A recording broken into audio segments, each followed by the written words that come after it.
Hey YouTube, this is Scarecrow Kaiser. I'm going to do a Muskateer profile for you here today, the updated build since Fire's Collection came out, so yeah.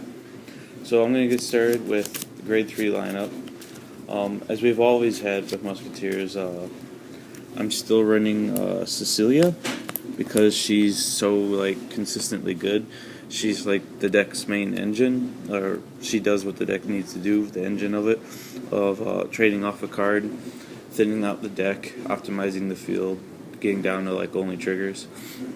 I'm still running 4 of her because there's not a lot of other options, and honestly, early game she's better to ride because she doesn't have a cost other than just retiring the card. She's lower on defense, but yeah, I don't use her limit break a ton. Sometimes I use it still, but mostly she's just there to ride first and start thinning the deck quickly. And then my other grade 3 would be the 4 Holly Musketeer. She's basically the same thing as Cecilia, but for a Soul Blast 1, and she's an 11k.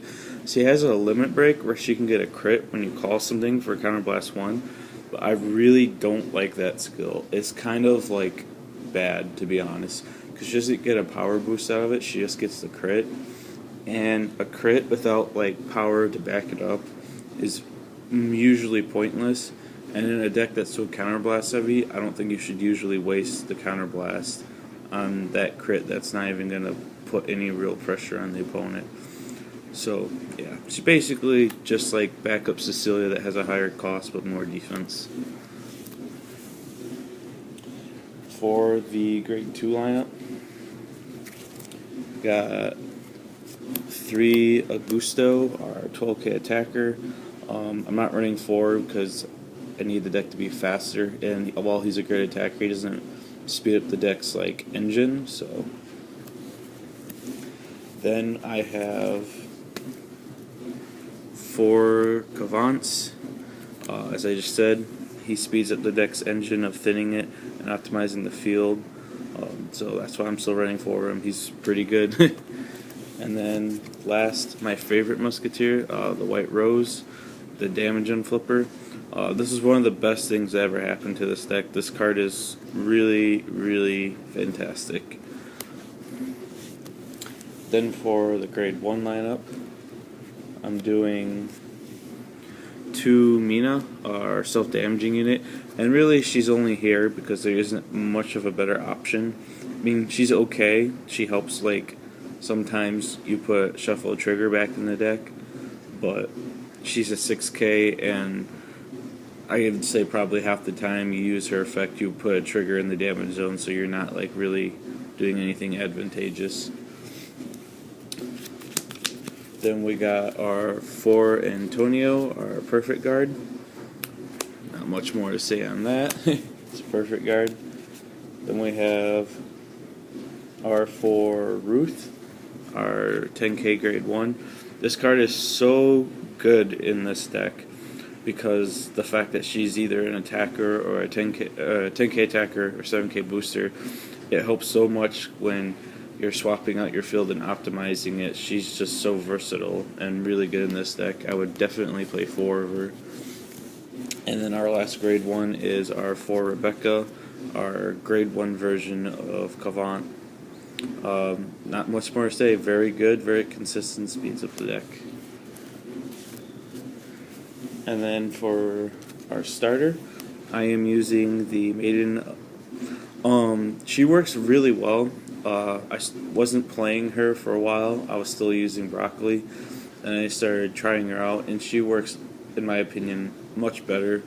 She's not a Musketeer, so you can't retire her, but her skill is really cool. It will thin the deck, and you can set up combos with it and stuff. What you want to ideally do turn 2 to set up your combo with her is turn 2, you ride the White Rose, and you set up some other columns, let's say you had a Ruth, and let's say you had I don't know, him. You could go swing with Ruth, then the Vanguard column swings, when the Vanguard column hits, you'll do her first. You gotta look at your top 4. Let's say you get like Rebecca. You can you can then like call like the Rebecca here, resolve her skill, look at your top 4, like get something and call it, and then you can resolve his effect and then flip the damage. Like it just lets you do some like cool like aggressive plays. And then for our trigger lineup, it's standard 8 crit, and then doing 4 draw, or 4 stand, I mean. The stand trigger is so good. I mean, it's a stand trigger, and stand triggers aren't like usually very optimal, but this deck is aggressive to begin with, so the stand trigger like kind of helps with that, but his effect is so good. He's such a good card in design that like I don't think I could not play him. And then my last trigger is obviously our 4 Musketeers. So that is it for the profile. Thank you for watching.